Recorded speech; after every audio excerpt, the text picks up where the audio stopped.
Rain hammered the carriage roof as Eleanor Hart pressed her back against the cold leather seat. Her heart slamming so hard, she thought the driver might hear it over the storm. Behind her, somewhere in the fog-choked streets of the city, men were searching for her.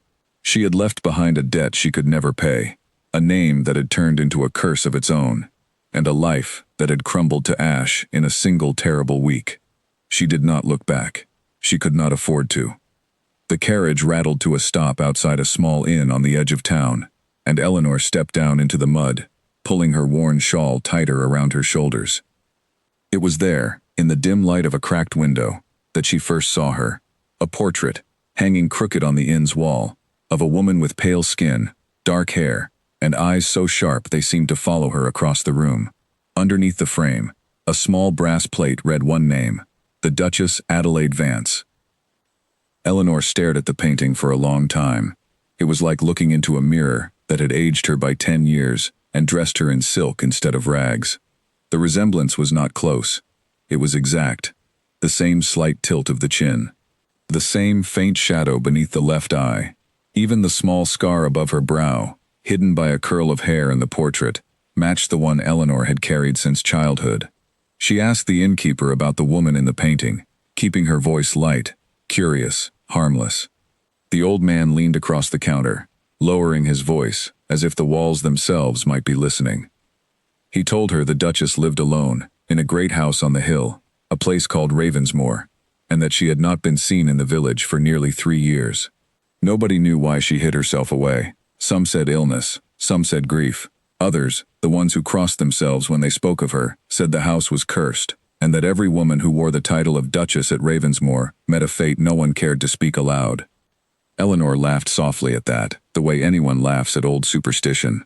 But that night, lying awake in a narrow bed with the rain still falling outside, she could not stop thinking about the portrait, about the face that was hers and yet was not, about a house on a hill where nobody watched too closely, and a woman who had vanished from the world so completely that even her own servants rarely saw her. It was 3 days later that the news reached the inn, carried by a breathless stable boy who had ridden down from the estate to fetch a doctor. The Duchess Adelaide Vance was dead. The details were vague, spoken only in hushed voices over tankards of ale. She had been found in her private chamber, alone, her face calm as though she had simply fallen asleep and never woken. No wound, no struggle, no obvious sign of illness. The doctor who examined her muttered something about a weak heart and signed a paper that closed the matter forever. The household staff, it was said, wept for her, though few among them could say they had truly known her. Eleanor sat by the fire that night, turning the news over and over in her mind. A woman had died, a woman who looked exactly like her, a woman with a title, a fortune, and an empty house waiting to be filled by someone the world already believed was standing inside it. She told herself it was madness even to consider it. She told herself 100 times that night, and 100 times the next morning, that such a thing could never work, that she would be caught within a day, that pretending to be a noblewoman was the kind of foolishness that ended in disgrace. And yet, each time she tried to push the thought away, it crept back in, quieter and more convincing than before. She had nothing left to lose. That was the truth she kept returning to. Her name in the city was ruined. Her family had turned their backs on her. The men who hunted her for the debt would not stop until they found her, and when they did, there would be no mercy in it. But out here, in this quiet village at the edge of nowhere, there was a house standing empty, waiting for a woman who no longer existed, and a face in a portrait that was, impossibly, her own. On the 4th day, Eleanor made her decision. She spent the last of her coin on a simple black traveling dress, the kind a grieving relative might wear, and she asked the innkeeper, in her most polite and practiced voice, whether the road to Ravensmoor was safe to travel alone. The old man looked at her strangely for a moment, as though something about her had shifted since the night she first saw the portrait, but he only nodded and pointed the way. The journey up to the estate took the better part of a day. The road narrowed as it climbed, hedged in by tall, dark trees that blotted out most of the pale winter sun. Eleanor watched the landscape change from the carriage window, farmland giving way to wild moor giving way to a dense, silent forest that seemed to swallow every sound, except the creak of the wheels and the slow breath of the horses. When Ravensmoor finally came into view, Eleanor understood, in an instant, why the villagers spoke of the place the way they did. It was not simply a house. It was a fortress of gray stone, its towers rising crooked against a darkening sky, its windows tall and narrow like watchful eyes. Ivy crawled up one entire wing of the building, as though the earth itself were trying to reclaim it. A low iron gate marked the entrance, rusted at the hinges, and beyond it stretched a long gravel drive lined with trees so old and twisted they looked more like frozen figures than living things. The carriage stopped at the gate. Eleanor sat still for a long moment, gathering every ounce of courage she had left. Then she stepped down, straightened her spine, lifted her chin the way she had practiced 100 times in the reflection of a cracked mirror, and walked toward the door of Ravensmoor, as though she had every right in the world to be there. A woman answered before Eleanor even reached the top step. She was tall, dressed in gray, with iron-colored hair pulled back so tightly it seemed to stretch the skin of her face. Her eyes swept over Eleanor once, quick and searching, and for one heartbeat Eleanor was certain she had been discovered before she had even spoken a word. But then the woman's expression shifted, softened, and something close to relief passed over her features. She introduced herself as Mrs. Pemberton, the housekeeper of Ravensmoor, and she said, in a voice thick with something between grief and disbelief, that she had feared the family would send no one, that the house would be left to fall into silence and dust, with no one to carry on its name. She welcomed Eleanor inside with trembling hands, calling her, without hesitation, without a single flicker of doubt, "My lady." Eleanor stepped over the threshold, and the great door closed behind her with a sound like a verdict. The inside of Ravensmoor was as grand as it was strange. High ceilings stretched into shadow. Portraits lined the walls of every corridor. Generations of Vance women staring down with the same sharp eyes Eleanor had seen in the tavern painting, as though the entire family had been carved from a single mold and repeated endlessly through time. Candlelight flickered against dark wood paneling, and the air carried a faint, cool scent of old stone and dried flowers. Mrs. Pemberton led her through room after room, speaking softly about the household staff, the routines of the estate, the small rituals that had shaped the Duchess's quiet, solitary life. Eleanor listened carefully, memorizing every detail, nodding at the right moments, allowing her face to show the practiced sorrow of someone still adjusting to loss. It was easier than she expected, far easier. The staff, it seemed, had rarely been permitted close to the Duchess in life. She had kept to herself, taken her meals alone, written her letters alone, walked the gardens alone in the evenings, when the light was dim enough to hide her face from prying eyes. Nobody questioned Eleanor's quiet manner, her careful silences, her habit of speaking only when necessary. If anything, it matched exactly what they expected of her.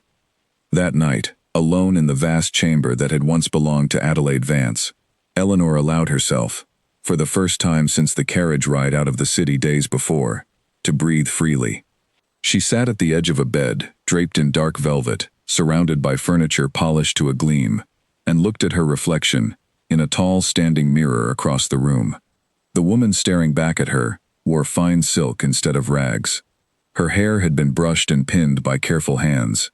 Candlelight softened the exhaustion in her face until she looked almost peaceful, almost noble, almost like she belonged there. For a moment, Eleanor allowed herself to believe that she had truly escaped, that the danger behind her had been left far below, swallowed by the moor and the forest and the long climbing road.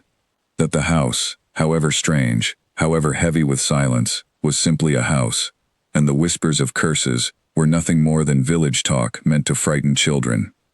But as she turned to blow out the candle by her bedside, her gaze caught, for just a second, on the corner of the mirror. And in that brief flickering reflection, she thought she saw the portrait from the tavern staring back at her, no longer hanging still on a wall, but tilted, ever so slightly, as though it had just turned its head to look directly at her. Eleanor blinked, and the image was gone. Only her own tired face remained in the glass. She told herself it was nothing, exhaustion, imagination, the strain of days without proper rest finally catching up to her mind.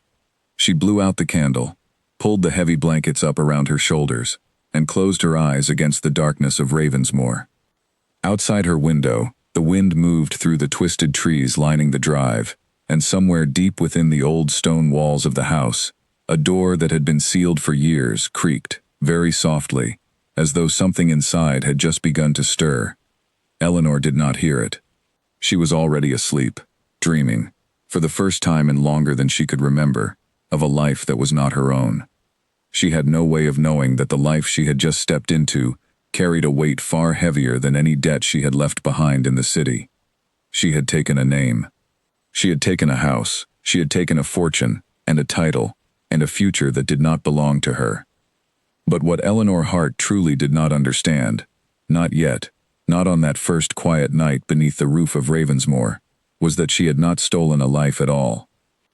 She had stolen something else entirely, something that had waited, patient and silent, through every duchess who had ever slept in that chamber before her. And it had already begun to notice that a new woman now wore its name. Morning at Ravensmoor arrived pale and slow, sunlight struggling through a thin gray mist that clung to the hills like smoke.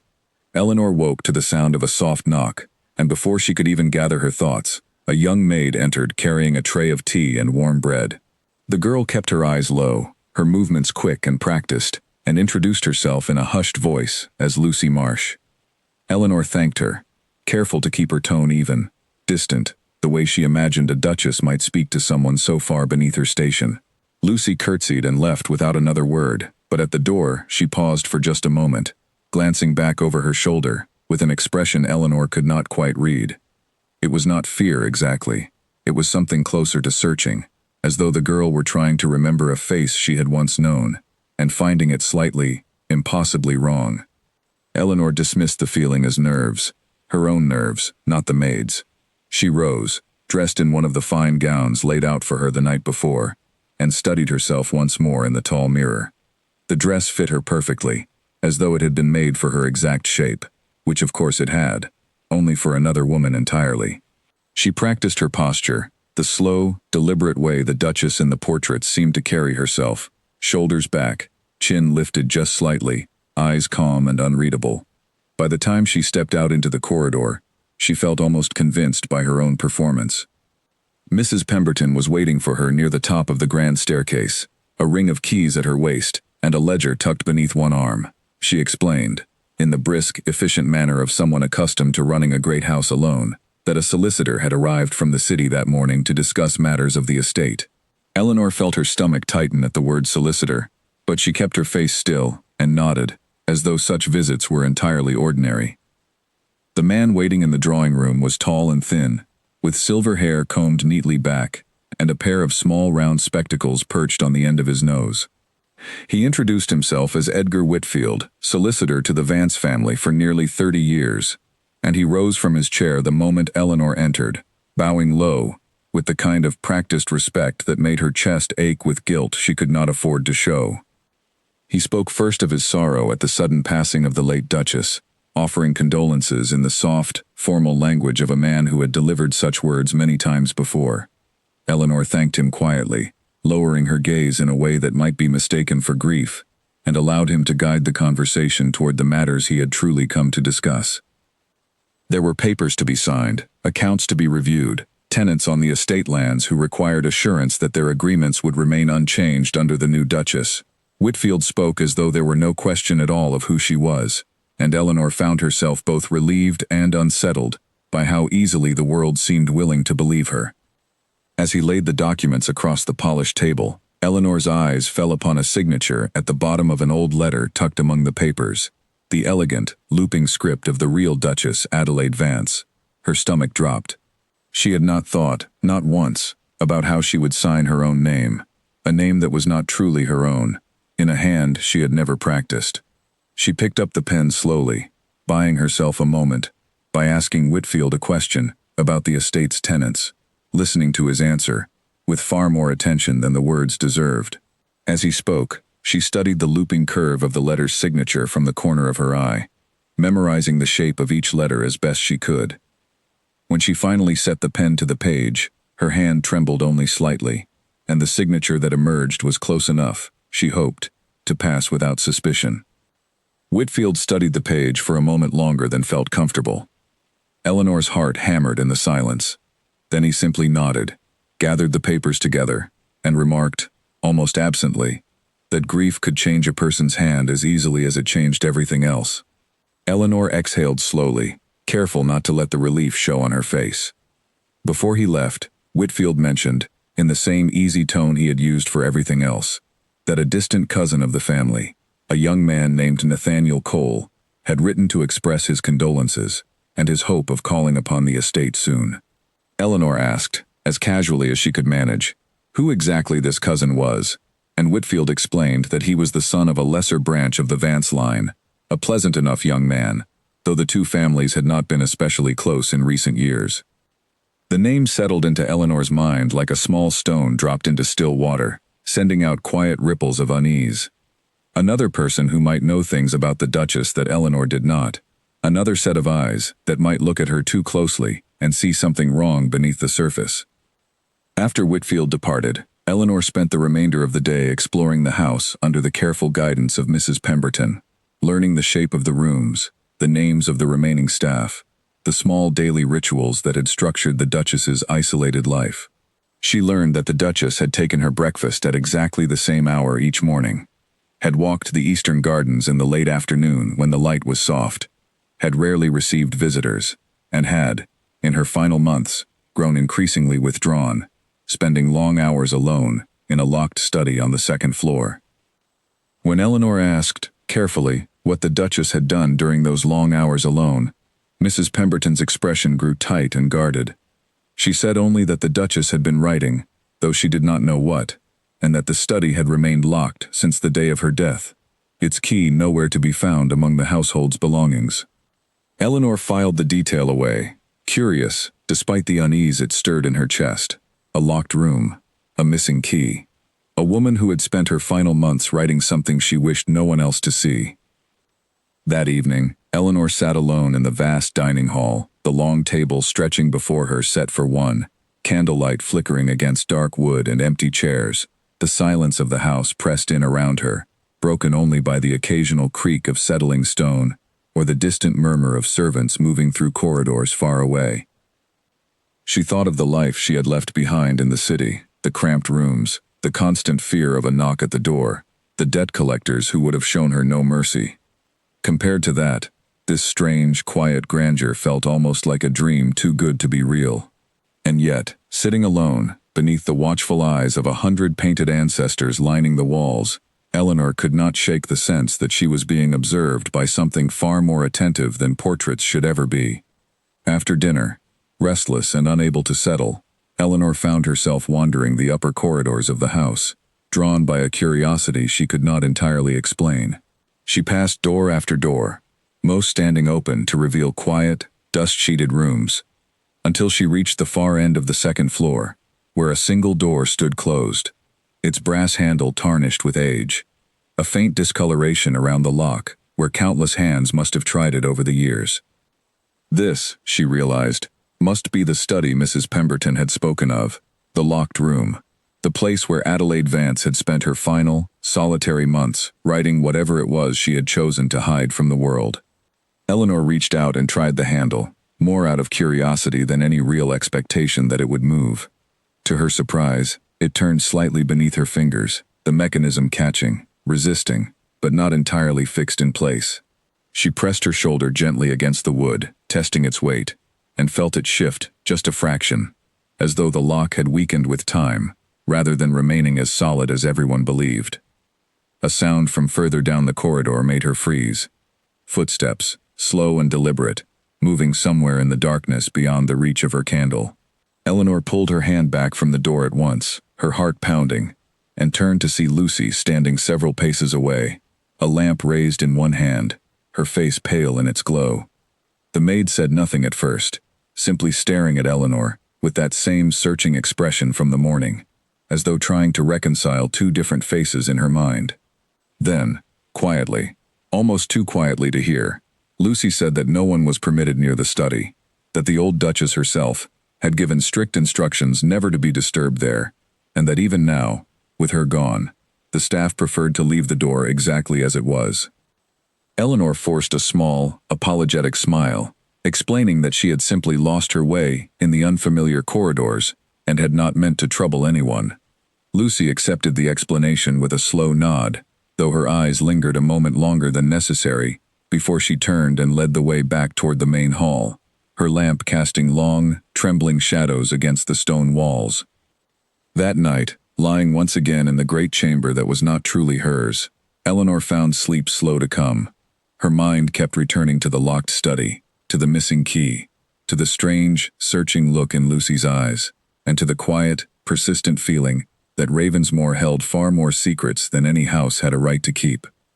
She told herself, as she had told herself every night since arriving, that these were simply the natural anxieties of deception, the mind inventing shadows to punish itself for the lie it was living.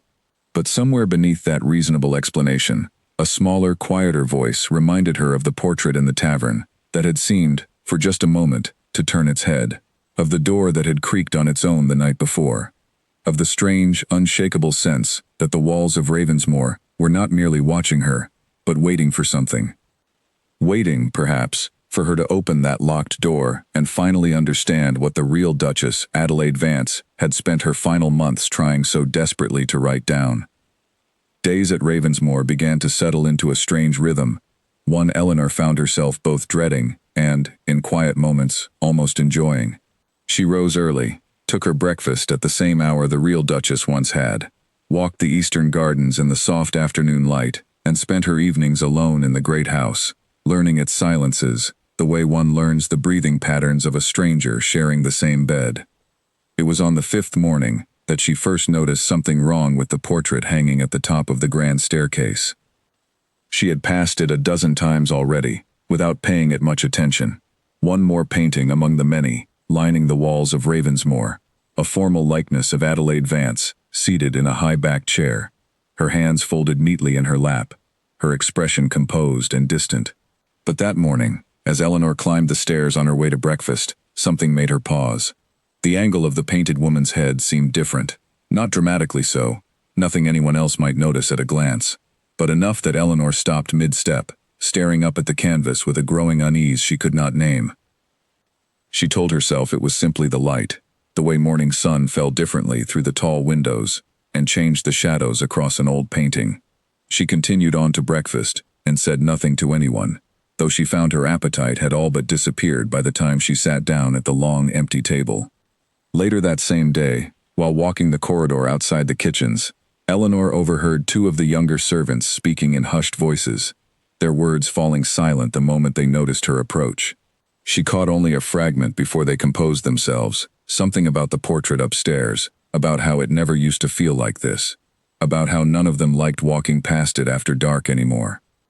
When Eleanor asked, gently, what exactly they meant, the two girls exchanged a nervous glance before one of them, a girl no older than 16, admitted in a small voice that ever since the old Duchess had passed, several of the staff had begun to feel as though the painting was watching them more closely than any portrait should. One of the older maids, she said, refused to walk past it alone anymore, insisting that the eyes followed her down the staircase, no matter which direction she moved. Eleanor forced a light laugh, the kind meant to reassure frightened servants that their mistress found such talk foolish and harmless. But that night, alone in her chamber, she found herself thinking of nothing else. She began, without quite meaning to, keeping a private account of the small, strange things that had accumulated since her arrival. The portrait that seemed to shift its gaze, the locked study with its stubbornly weakened door, the way certain servants flinched, almost imperceptibly, whenever she entered a room too quickly or too quietly, as though some part of them expected to see someone else standing there instead of her. There was also Mrs. Pemberton's behavior, which Eleanor found increasingly difficult to read. The housekeeper was efficient, respectful, endlessly attentive to the details of running the estate, and yet there were moments, brief and fleeting, when Eleanor caught the older woman studying her, with an expression that seemed to carry both grief and something closer to fear. Once, while helping Eleanor dress for the evening, Mrs. Pemberton's hands had gone suddenly still at the base of Eleanor's neck, lingering there a moment too long, before she murmured, almost to herself, that the resemblance truly was remarkable. More remarkable than she had expected, even from a family portrait. Eleanor had asked, as casually as her nerves allowed, whether the Duchess had always looked so like the other women in her family line. Mrs. Pemberton had hesitated before answering, choosing her words with obvious care. She explained that every Duchess of Ravensmore, for as far back as anyone in the household could remember, had shared an uncanny likeness to those who came before her. Some called it simply strong family blood. Others in the village, she added quietly, called it something else entirely, though she would not repeat such talk in a respectable house. That single unfinished sentence lodged itself in Eleanor's mind and refused to leave. On the 7th evening, unable to settle her restless thoughts, Eleanor took a candle and walked once more toward the far end of the second-floor corridor, drawn back to the locked study, despite every instinct warning her away. The door stood exactly as she remembered, its handle tarnished, its lock stubborn but weakened. This time, with the house quiet and the servants long since retired for the night, she pressed her weight fully against the wood. The door gave with a groan of old hinges, swinging inward into darkness thick with the smell of dust and dried ink. Eleanor lifted her candle and stepped inside. The study was smaller than she expected, dominated by a heavy wooden desk positioned beneath a tall, narrow window. Shelves lined one wall, crowded with books whose spines had faded to illegible shadows of their original titles. Papers lay scattered across the desk's surface, some yellowed with age, others startlingly fresh, as though they had been written only weeks before the Duchess's death. Eleanor moved closer, her candle throwing trembling light across the cluttered desk. Most of the papers seemed to be ordinary correspondence, letters half finished, notes on household matters, nothing that explained the servants' unease or the weight of secrecy surrounding the room. But tucked beneath a stack of older documents, she found a small leather-bound journal, its cover worn soft with handling, its pages filled edge to edge with the same elegant looping handwriting Eleanor had studied so carefully before signing Whitfield's papers. Her fingers trembled slightly as she opened to the final written page. The entry was dated only days before the Duchess's death, the handwriting noticeably less steady than in earlier pages, the words themselves scattered and urgent, in a way that made Eleanor's chest tighten with a fear she could not fully explain. She read only a few lines before the sound of footsteps in the corridor outside sent her heart lurching into her throat. She snapped the journal shut, tucked it hastily beneath her arm, and blew out her candle just as a shadow passed briefly beneath the crack of the door, pausing for one long, terrible moment before continuing on down the hallway.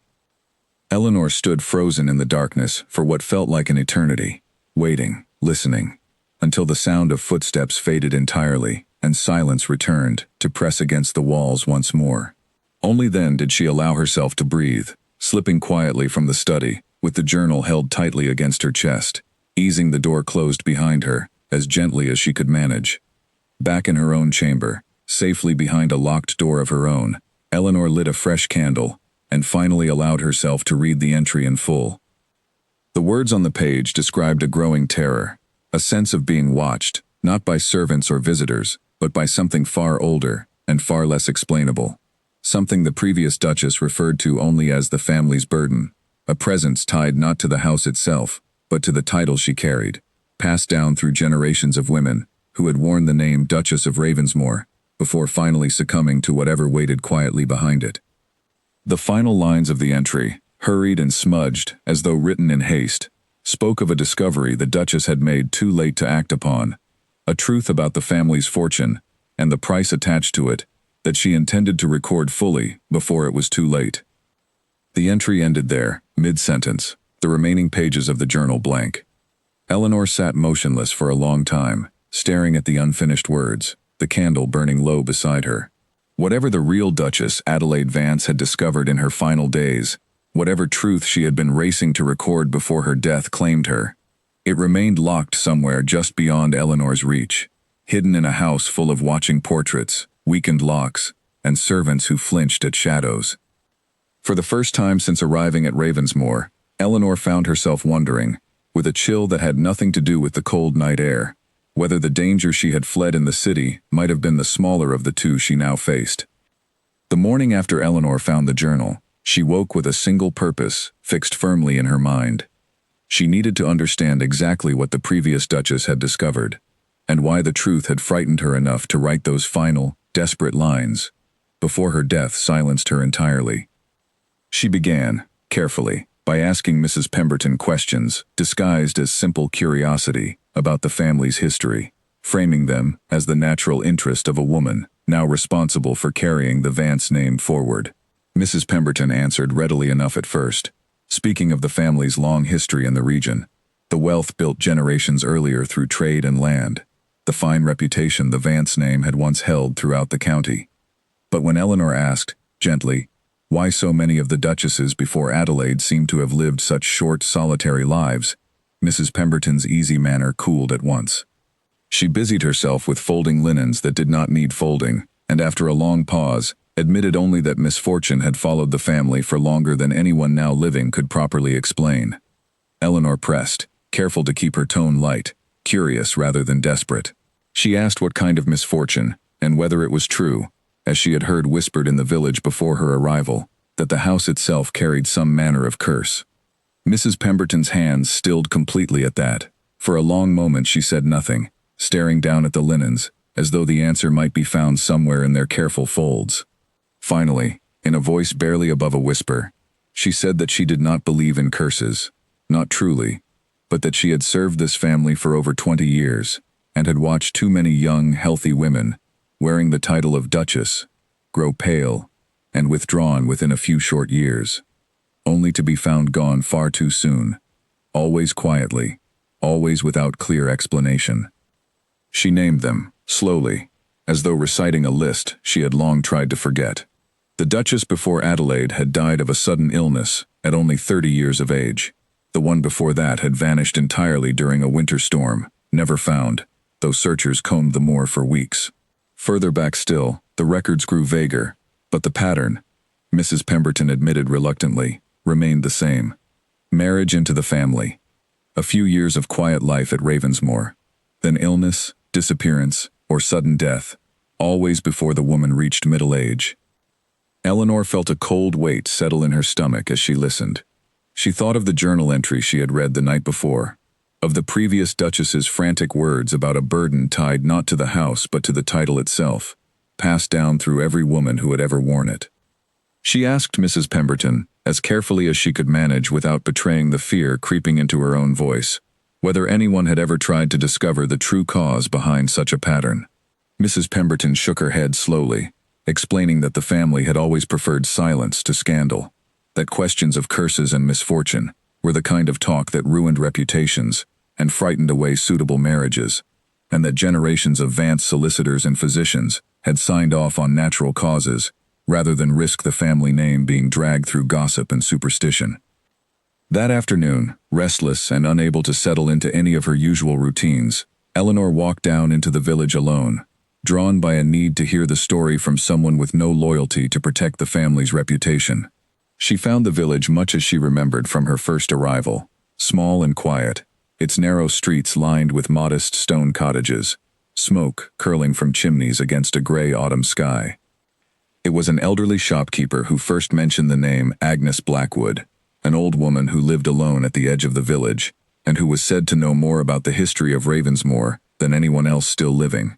The shopkeeper lowered his voice as he spoke, glancing toward the door as though worried someone might overhear, and warned Eleanor gently that most villagers preferred to leave such matters undisturbed. Eleanor thanked him and made her way to the small, weathered cottage at the edge of the village, hidden behind a tangle of overgrown hedges.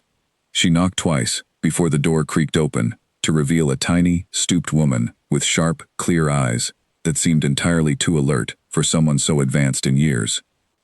Agnes Blackwood studied Eleanor for a long moment before speaking, her gaze traveling slowly over her face with an intensity that made Eleanor deeply uncomfortable. Finally, the old woman stepped back and gestured her inside, muttering under her breath that she had wondered how long it would take before another one came asking. Inside the small, cluttered cottage, Agnes explained, in a voice rough with age but steady with certainty, that her own grandmother had once served as a maid at Ravensmoor many generations earlier, back when the family's fortune had first been built. She said the story had been passed down through her family, the way such stories often were, quietly, carefully, never spoken openly for fear of drawing the family's anger. According to the tale, the original founder of the Vance fortune, a man remembered only as the first Duke, had made an arrangement long ago to secure his family's wealth and position, an arrangement involving a debt owed not to any ordinary creditor, but to something far older and far less forgiving. In exchange for prosperity that would last for generations, a price had been agreed upon, one that would be paid, endlessly, by the women who would one day carry the family's name forward as its Duchess. Eleanor asked, her voice tight with disbelief and something closer to genuine fear, what exactly that price entailed. Agnes was quiet for a long moment before answering, her sharp eyes never leaving Eleanor's face. She explained that each woman who took on the title of Duchess of Ravensmoor became, in some manner she could not fully explain, even after a lifetime of hearing the tale, bound to whatever force had struck that original bargain. The wealth, the fine house, the family's continued survival through wars and famines that had ruined neighboring estates entirely. All of it came at a cost, paid quietly, by each new duchess in turn. A slow draining of years, of health, of life itself, until the burden finally claimed her, and passed, inevitably, to whoever took her place. Eleanor sat in stunned silence, the old woman's words settling over her like a physical weight. She thought of the previous duchess's frantic, unfinished journal entry, of the pattern of early deaths and unexplained disappearances Mrs. Pemberton had reluctantly described, of the strange sensation of being watched that had followed her since her very first night in that grand, silent chamber. She asked, finally, her voice barely steady, whether there was any way to break such a curse, to free whoever carried the title from whatever debt had been struck so many generations before. Agnes Blackwood's expression grew grave, and for a long moment she said nothing at all. When she finally spoke, her words were slow and deliberate, as though she were choosing each one with great care. She said that in all the years her family had passed down this story, she had never once heard of a duchess who found a way to escape the burden entirely. Some had tried, she admitted. Some had fled the house, refused the title, sought protection from priests or physicians, or distant relatives willing to shelter them. But the burden, it seemed, was patient. It always found its way back to whoever wore the name, no matter how far she ran or how long she hid. Eleanor left the cottage that evening with far more questions than answers, walking back toward Ravensmoor, beneath a darkening sky, heavy with the promise of rain. She thought of the journal hidden now beneath her own bed, of the portrait that seemed to watch her from the staircase, of the locked study where a woman had spent her final desperate months trying to understand a truth too dangerous to fully record. For the first time since making her decision, in that small inn so many days before, Eleanor allowed herself to truly consider the possibility that she had not simply stolen a fortune and a name. She had, perhaps, stolen something far older, far hungrier, and far less willing to let her go.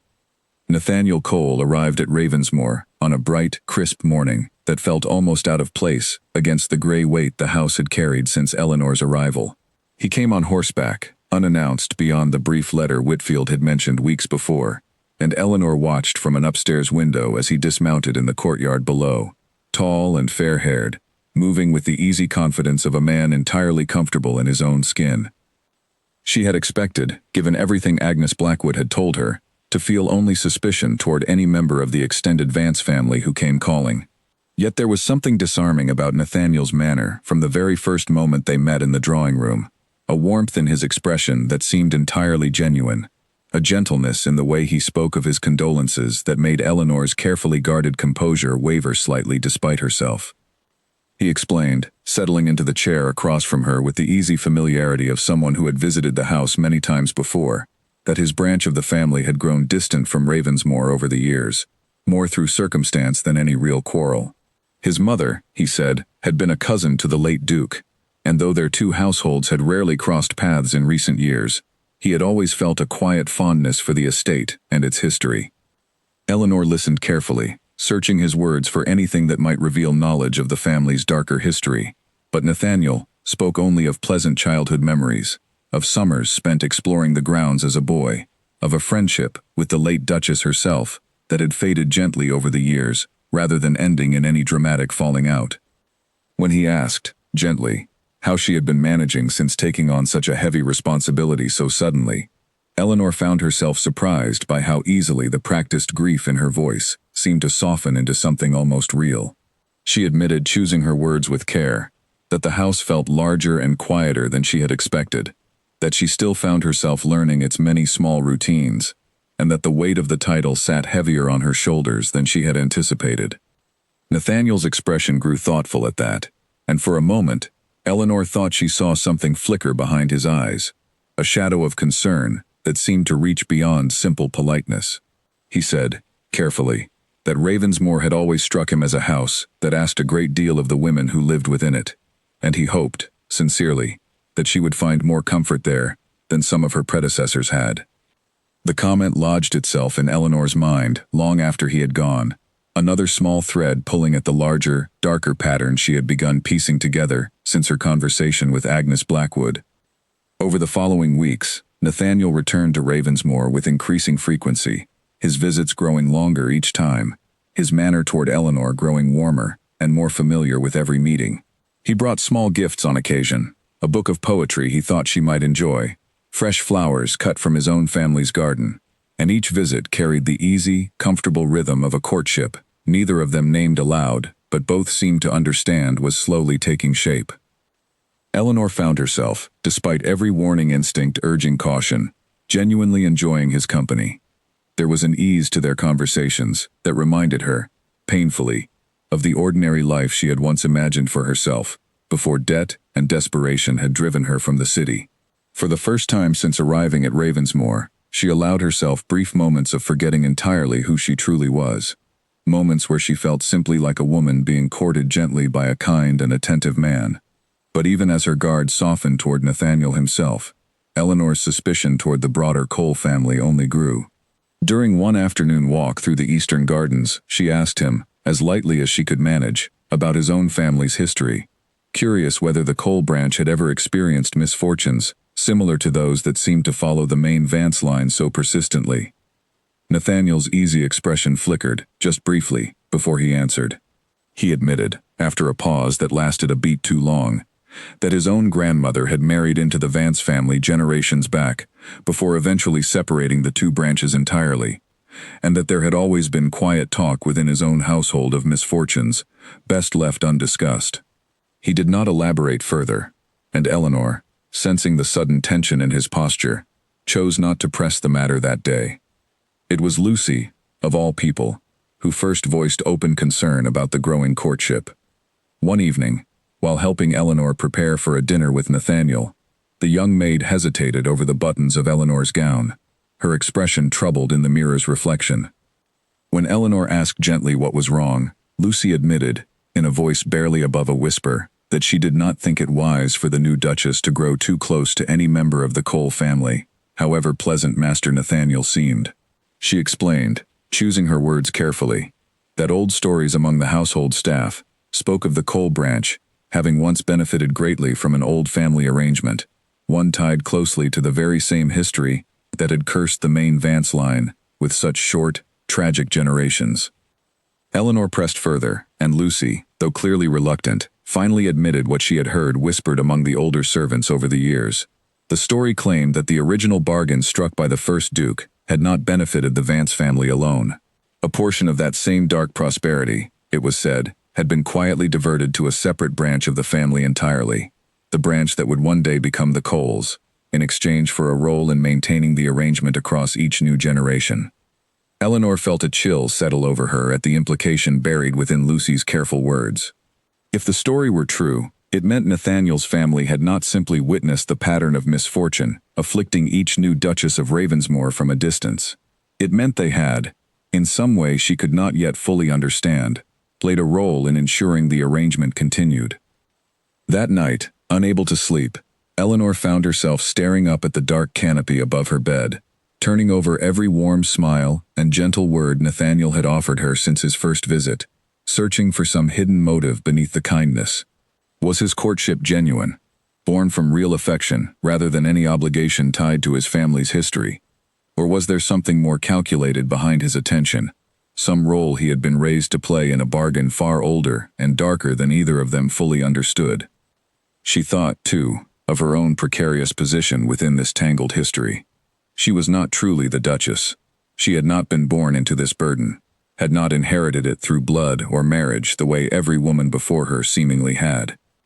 And yet, somehow, since the moment she had first stepped through the doors of Ravensmoor and been welcomed as Adelaide Vance, small, strange signs had begun accumulating around her, exactly as they must have accumulated around every Duchess who came before.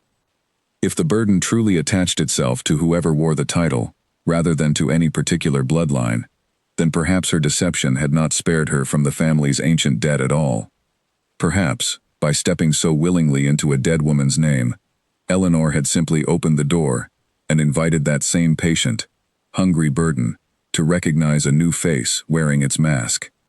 And if Nathaniel Cole's family had indeed played some quiet part in maintaining that arrangement across the generations, Eleanor could no longer be certain whether his growing affection toward her was a comfort she could trust, or simply another careful thread in a much older, much darker design she had unknowingly walked directly into. The letter arrived on a gray Tuesday morning, carried up from the village post by a stable boy, who handed it to Mrs. Pemberton, with the same quiet efficiency as any other correspondence. It was only when Mrs. Pemberton brought it to Eleanor at breakfast, remarking with visible pleasure that an old friend of the Duchess had finally written, that Eleanor's stomach began to tighten with dread.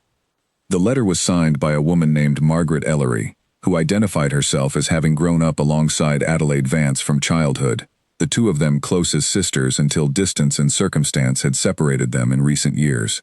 She wrote with warmth and evident grief, expressing her sorrow at the news of Adelaide's passing and her hope of visiting Ravensmoor soon, to pay her respects in person. Eager, she wrote, to see her dearest childhood friend, one final time in spirit, if not in life. Eleanor read the letter twice, her hands growing colder with each pass over the words. A childhood friend.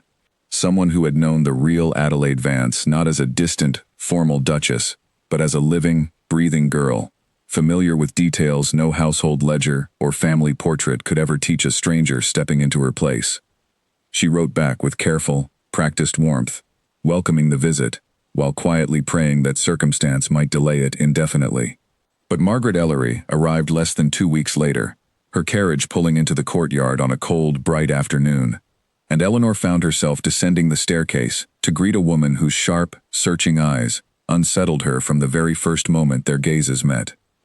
Margaret was younger than Eleanor had expected, perhaps only a few years older than Eleanor herself, with dark hair pulled back simply, and an expression that shifted, within seconds of greeting, from warm affection to something far more guarded and uncertain.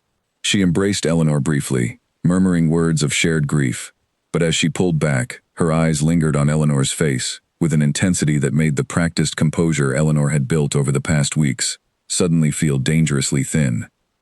Over tea that afternoon, Margaret spoke at length of childhood memories she and Adelaide had shared, of summers spent by a lake near her own family's estate, of a particular game they had invented, as girls involving hidden notes tucked beneath a loose stone near an old garden wall. Eleanor listened carefully, offering small, vague responses meant to suggest recognition, without revealing the truth that she had no memory of any such lake, any such wall, any such childhood at all, beyond the one she had actually lived through, in circumstances entirely different from anything Margaret described. It was manageable, barely, until Margaret asked, with the casual ease of someone testing rather than truly questioning, whether Eleanor remembered the name they had given their secret hiding place all those years ago. Eleanor hesitated a fraction of a second too long, before offering a soft, apologetic laugh, claiming that grief had clouded so many of her memories lately that details once vivid now felt frustratingly distant. Margaret's expression did not change dramatically, but something in her posture grew subtly more rigid, more alert, and Eleanor understood, with a sinking certainty, that her answer had not entirely satisfied the other woman's careful test. The visit continued for 3 more days, each one requiring Eleanor to navigate an increasingly delicate maze of shared memories she did not possess, family stories she had never heard, and small personal habits Margaret clearly expected to recognize in her old friend. Eleanor managed, through careful deflection and practiced vagueness, to avoid any single moment of complete exposure. But she felt, with each passing conversation, Margaret's suspicion deepening rather than easing. The true crisis arrived on the final evening of Margaret's stay, when Whitfield returned to Ravensmoor to finalize additional paperwork regarding the estate's tenant agreements. Eleanor signed the documents, as she had learned to do, carefully mimicking the looping signature she had studied so closely during her very first meeting with the solicitor weeks before. Margaret, seated nearby with a cup of tea, glanced casually toward the papers as Eleanor signed, and Eleanor watched, with rising horror, as the other woman's expression shifted from idle curiosity into sharp, focused attention. Margaret rose from her chair and crossed to the table, studying the fresh signature for a long, silent moment, before looking up at Eleanor, with an expression that had abandoned all pretense of warmth entirely. She said, quietly but firmly, that the signature did not match. She had seen Adelaide's handwriting 1,000 times over the course of their friendship, in letters and journals and childhood notes passed secretly between them, and this, whatever it was close, remarkably close, but it was not the same hand at all. The room fell utterly silent. Whitfield looked between the two women with visible confusion, clearly uncertain what exactly was being suggested. Eleanor felt her heart pounding so violently, she feared everyone in the room could surely hear it, her mind racing desperately for some explanation that might account for the discrepancy without revealing the impossible truth beneath it. She offered, her voice remarkably steady despite the panic clawing beneath her composure. That grief and exhaustion had changed her hand considerably since Adelaide's passing, that even she herself had noticed her handwriting shifting in strange ways during these difficult weeks. Whitfield, eager to smooth over an increasingly uncomfortable situation, agreed readily enough, remarking again that such changes were not uncommon during times of profound sorrow. But Margaret did not look convinced. She studied Eleanor for a long moment, her sharp eyes moving slowly over every feature of her face, searching for something Eleanor could not identify, before finally excusing herself from the room with cold, careful politeness. Eleanor did not sleep at all that night. She lay awake, staring at the dark canopy above her, replaying every small inconsistency Margaret had noticed over the course of her visit, every hesitation, every vague deflection that might have, piece by piece, built toward genuine suspicion, rather than simple grief-addled confusion. The following morning, Margaret departed Ravensmoor earlier than planned, offering only brief, formal farewells before her carriage pulled away down the long gravel drive. Eleanor watched from an upstairs window until the carriage disappeared entirely from view, a cold, hollow feeling settling deep in her chest. She did not know what Margaret truly believed, whether the woman suspected outright deception or simply attributed the strange inconsistencies to grief and unfamiliar circumstance. But she understood, with growing dread, that she could no longer afford to feel even remotely secure in the role she had claimed for herself. As if in confirmation of her fears, small misfortunes began accumulating around Ravensmoor, almost immediately after Margaret's departure. A trusted stable hand suffered a sudden, unexplained fall that left him unable to work for weeks. A section of the eastern garden wall, sturdy for generations, collapsed without warning during an otherwise calm evening. Lucy herself grew pale and withdrawn, complaining of strange, restless dreams she could not fully describe, dreams that left her waking exhausted and unsettled morning after morning. Eleanor watched these small disasters accumulate with a growing, sickening certainty. She thought of Agnes Blackwood's words about the burden being patient, about it always finding its way back to whoever wore the family's name. She thought of the previous Duchess's frantic, unfinished journal entry, of a truth discovered too late to properly record. Whatever ancient arrangement had shaped the fate of every Duchess before her, Eleanor now understood, with terrible clarity, that her own deception had done nothing to shield her from its reach. If anything, by stepping so willingly into a dead woman's stolen name, she had simply opened the door wider, inviting whatever patient, hungry force had claimed every Duchess before her to turn its full and undivided attention toward its newest, most unprepared victim. After Margaret's unsettling visit, Eleanor found herself returning again and again to the small leather journal she had hidden beneath the floorboard of her chamber, rereading its final unfinished entry, as though sheer repetition might somehow reveal words that were not actually written there. She grew convinced that the pages she had already found were only a fragment of something larger, that whatever truth Adelaide Vance had uncovered before her death must exist somewhere else within the house, perhaps hidden more carefully than a journal left sitting openly upon a desk. She returned to the locked study late one night, candle in hand, moving more confidently through the darkened room, now that its layout had become familiar to her. She searched methodically this time, running her fingers along the underside of drawers, checking behind loose panels in the bookshelves, examining the desk itself for any hidden compartment that might have escaped her notice during her first hurried visit. It was nearly an hour before her patience was rewarded. Beneath the heavy wooden desk, tucked into a small recessed panel that gave way only after considerable pressure, Eleanor discovered a narrow hidden drawer containing a second, thicker collection of papers, far more extensive than the journal she had already found. These pages were older, the ink faded in places, the handwriting shifting subtly across different sections, as though written by several different hands across many years. Eleanor carried the papers back to her chamber and spent the remainder of the night reading by candlelight, piecing together a history far more detailed and far more disturbing than anything Agnes Blackwood's village folklore had suggested. The earliest pages, written in a cramped, old-fashioned hand, recorded the story of the first Duke's original bargain in far greater detail than the simplified version passed down through generations of village whispers. According to these private family records, the first Duke had made his agreement not out of simple greed, but out of desperation.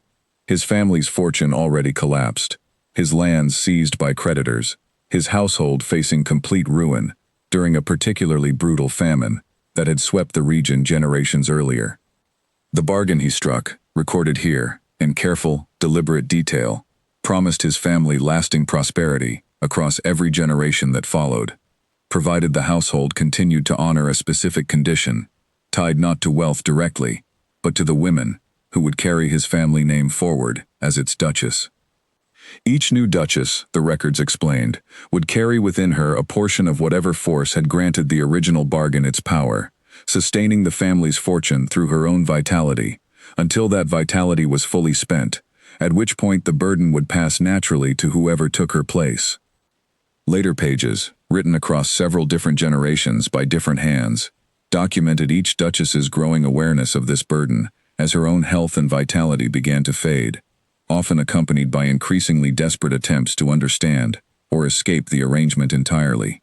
Some had sought help from physicians who found nothing physically wrong, despite obvious and rapid decline. Others had turned to priests, seeking blessings or protections that ultimately proved powerless against whatever force had been invoked so many generations before. One particularly detailed entry, written by a duchess several generations back, described her discovery that the burden seemed tied specifically to the act of formally accepting the title itself, whether through marriage, inheritance, or any other means of claiming the name.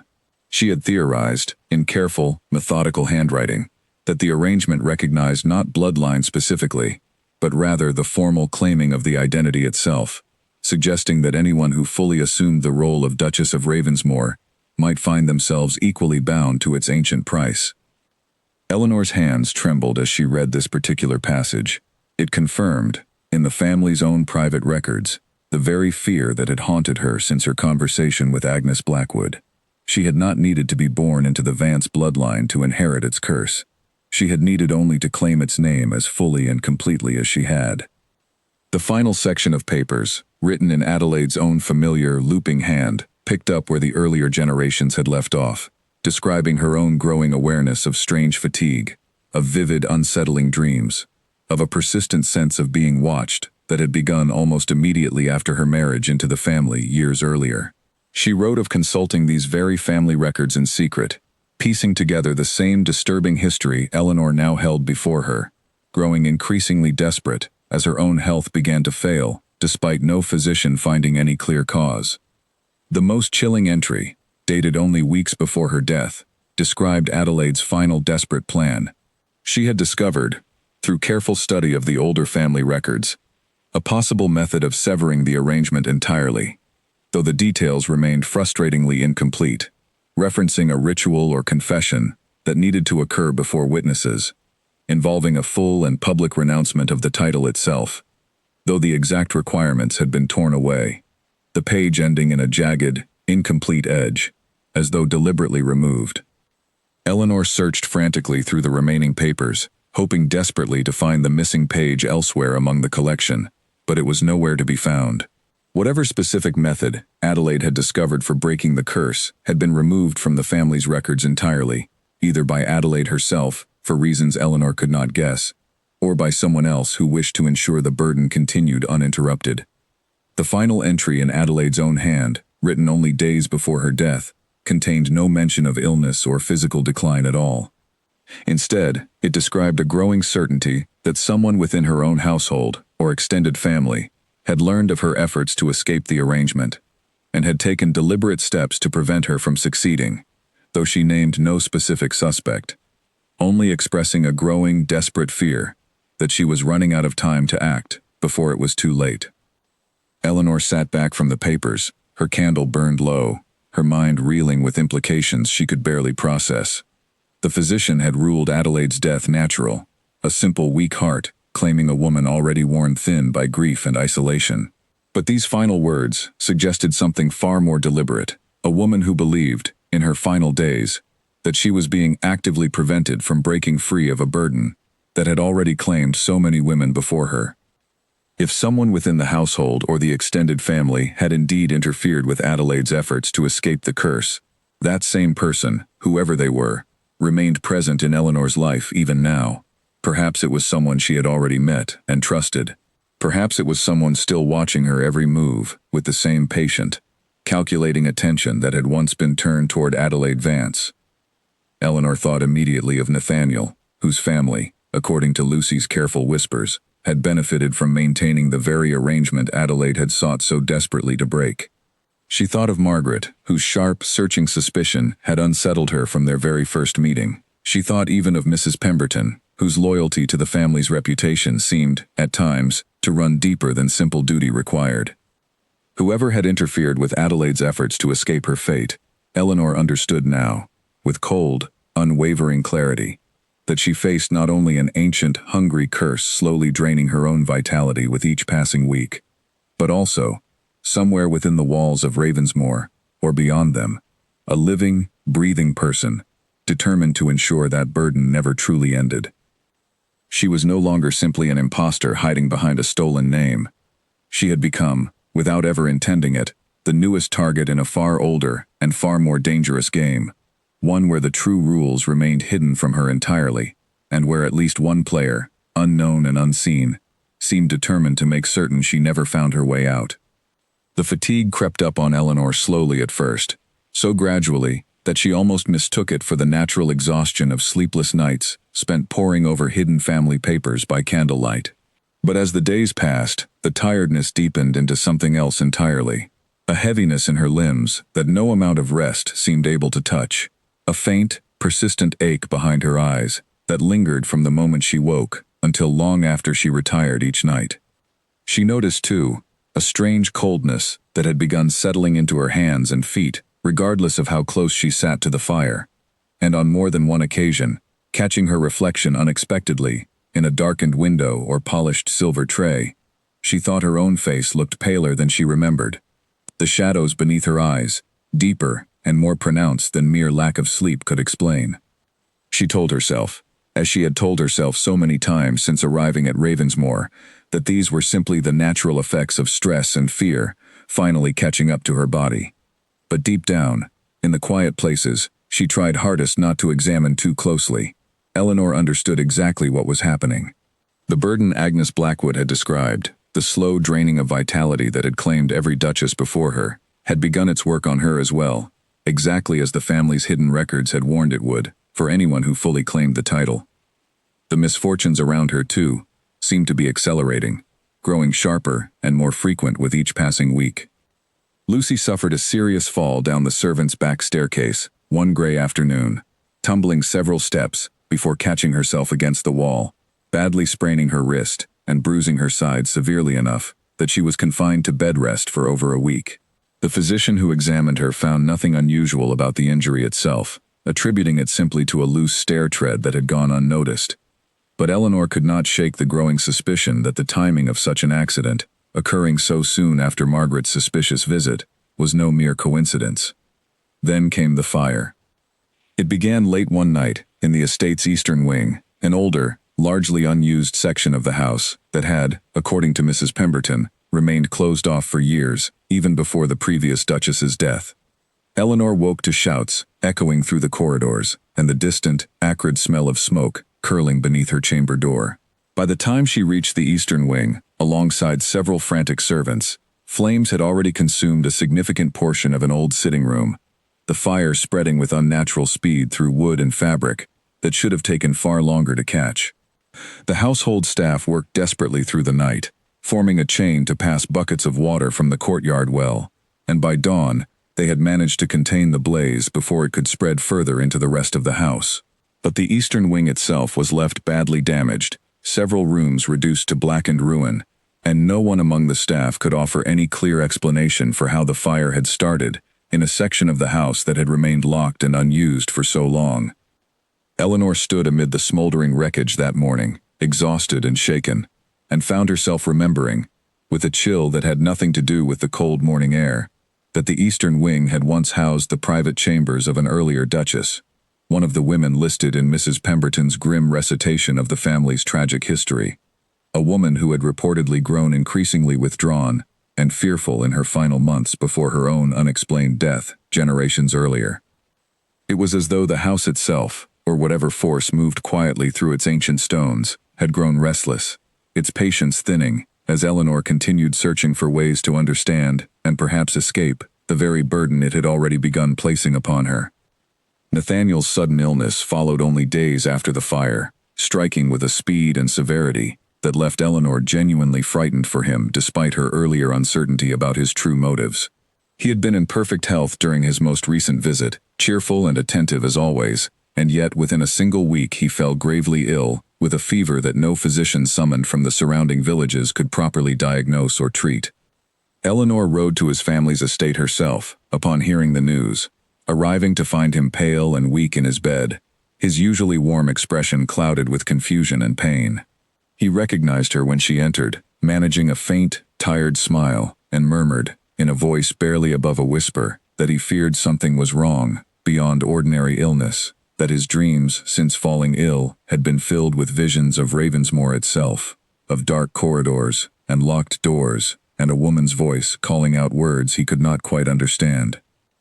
Eleanor sat beside him for hours that day, holding his hand, watching his fevered, restless sleep, and found herself overwhelmed by a guilt she had not expected to feel so strongly.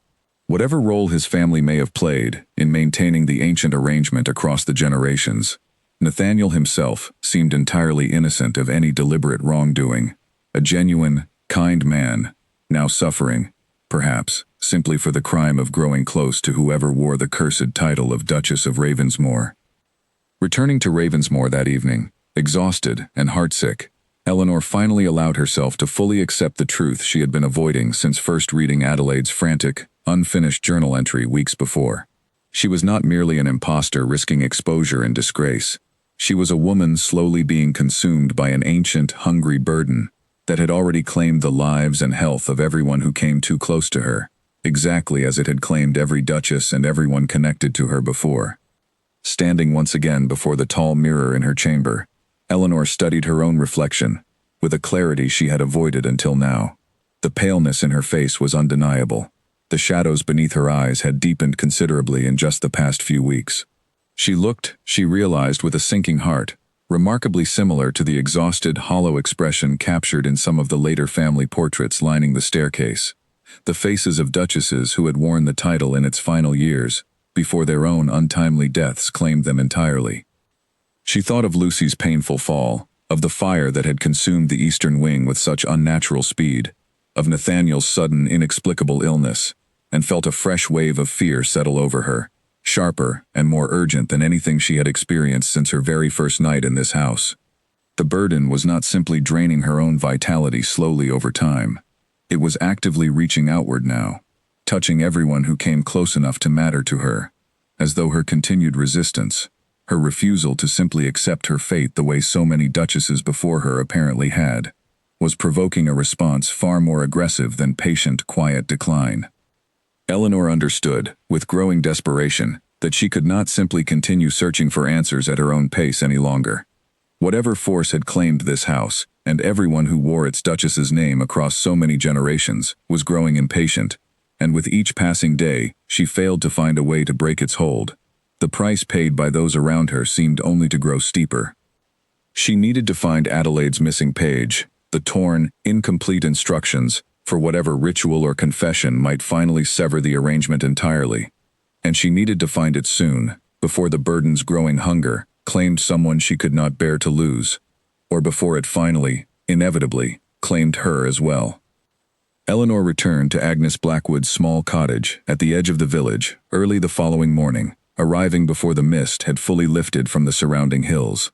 The old woman did not seem surprised to see her, opening the door with the same sharp, knowing eyes as before, and gesturing her inside without a word of greeting. Eleanor laid out everything she had discovered since their last conversation: the hidden family papers, Adelaide's desperate final entries, the torn, incomplete page describing some manner of ritual or public confession needed to sever the arrangement entirely. She admitted, her voice tight with barely controlled fear, that misfortune had already begun spreading outward from her, touching Lucy, touching the house itself, touching Nathaniel, and that she feared she was running out of time before the burden claimed something, or someone, she could never get back. Agnes listened in silence, her weathered hands folded in her lap, and when Eleanor finally finished speaking, the old woman sat quietly for a long moment before answering. She explained that her own grandmother, who had served briefly at Ravensmoor generations earlier, had once spoken of a similar attempt made by an even earlier Duchess to break the family's arrangement, an attempt that had ultimately failed, though the story of why had grown murky and uncertain across so many years of retelling. What her grandmother had always insisted upon, however, was that the arrangement, whatever its true nature, seemed bound specifically to secrecy and isolation. It thrived, she said, in silence, in a house full of locked doors and unspoken histories, in generations of duchesses too frightened or too proud to speak openly of the burden they carried. Breaking such a bond, Agnes suggested, likely required the opposite of everything the arrangement depended upon, not a private ritual performed alone within the walls of Ravensmoor, but something done openly, before witnesses, a full and public renouncement of the false claim to the title itself, spoken aloud where it could not be hidden away or quietly buried the way so many uncomfortable truths within that family had been buried before. Eleanor turned Agnes's words over carefully in her mind, remembering Adelaide's torn journal page, the incomplete instructions referencing exactly such a public confession.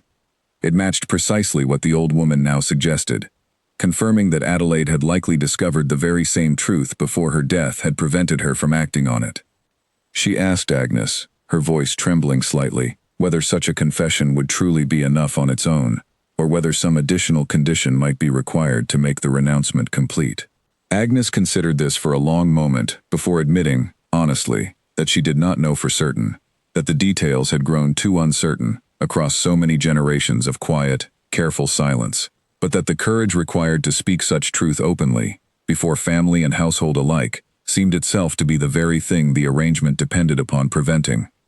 Eleanor thanked the old woman and made her way back toward Ravensmoor with a plan slowly taking shape in her mind, though fear still gripped her tightly at the thought of what such a confession would truly cost her.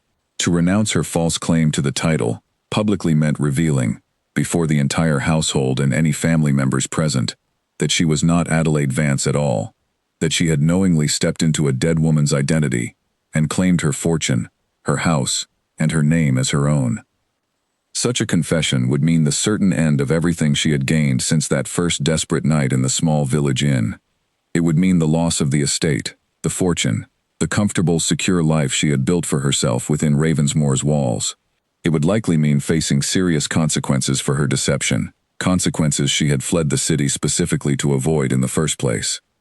And yet, weighed against the growing, undeniable evidence of what the burden was already doing to her and to everyone around her, Eleanor understood that she had little real choice left to make.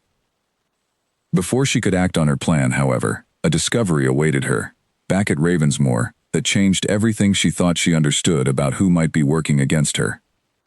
Returning to her chamber that evening, Eleanor found Mrs. Pemberton waiting for her, standing near the tall mirror, with an expression Eleanor had never seen on the older woman's face before, a mixture of exhaustion and something that looked remarkably like guilt. In her trembling hands, Mrs. Pemberton held a single torn page, its edge jagged and worn, exactly as Eleanor remembered from the incomplete journal entry hidden in the study. Mrs. Pemberton confessed, her voice breaking slightly as she spoke, that she had removed the page herself in the final days before Adelaide's death, discovering the Duchess's plan, and panicking at the thought of what such a public confession might mean for the household staff, who depended on the estate's continued prosperity for their own livelihoods. She had believed, in her fear and desperation, that preventing Adelaide from completing her plan might somehow protect the family's fortune and, by extension, the many servants whose lives depended entirely on Ravensmoor's continued survival. She had not intended, she insisted through quiet, genuine tears, for Adelaide to die so soon afterward. She had believed only that delaying the confession might buy time, might allow the household to find some other solution before the burden claimed its next victim. But watching Eleanor these past weeks, watching the same pattern of fatigue and misfortune begin repeating itself exactly as it always had, Mrs. Pemberton had finally understood the terrible weight of what her interference had truly cost, both for Adelaide and now, potentially, for Eleanor as well. She handed over the torn page with trembling hands, begging Eleanor's forgiveness, even as she admitted she had no right to ask for it. Eleanor took the page carefully, her own hands unsteady, as she read the words that had been missing from Adelaide's final entry. The instructions were simple, almost painfully so, requiring only that whoever wished to sever the arrangement speak the full truth of their claim openly, before witnesses gathered at Ravensmoor itself, renouncing the title completely and permanently, with no attempt to reclaim it or pass its burden on to anyone else in secret. Eleanor looked up at Mrs. Pemberton, torn between anger at the housekeeper's costly interference and a genuine, aching sympathy for the impossible position she had found herself in, caught between protecting the household she had served for decades and unknowingly contributing to her mistress's tragic fate. She forgave her, quietly, understanding all too well the desperate choices fear could drive a person toward. She had, after all, made her own desperate choice weeks earlier, stepping into a dead woman's identity out of nothing more than fear and the simple human desire to survive. But forgiveness alone would not undo the damage already spreading through Ravensmoor and beyond its walls. Eleanor understood now, with the missing instructions finally in hand, exactly what needed to be done, and exactly how much it would cost her to finally do it. The time for hiding, for careful deflection and practiced deception, had come to an end. Whatever fate awaited her once the truth was finally spoken aloud, Eleanor knew she could no longer delay the reckoning that had been building steadily since the very first night she had stepped through Ravensmoor's heavy front door. Eleanor spent 2 full days preparing for what she knew would be the most difficult moment of her life, gathering the courage to face consequences she had spent weeks desperately avoiding. She sent word to Whitfield, asking him to return to Ravensmoor for what she described only as an urgent matter concerning the estate. She sent a separate letter to Nathaniel's family, relieved to learn that his fever had finally begun breaking in recent days, expressing her hope that he might recover enough to attend, though she made clear he should not risk his health simply to honor the request. She asked Mrs. Pemberton to gather the full household staff, and, after considerable hesitation, she wrote as well to Margaret Ellery, whose sharp suspicion had first cracked the foundation of her careful deception weeks earlier. On the appointed evening, the great hall of Ravensmoor, filled with more people than Eleanor had seen gathered in one place since her arrival. Whitfield stood near the fireplace, his expression puzzled and slightly concerned. Mrs. Pemberton hovered near the household staff, her face pale but resolute, the torn page still tucked safely within Eleanor's own pocket. Margaret arrived shortly before the appointed hour, her sharp eyes immediately searching Eleanor's face with obvious curiosity.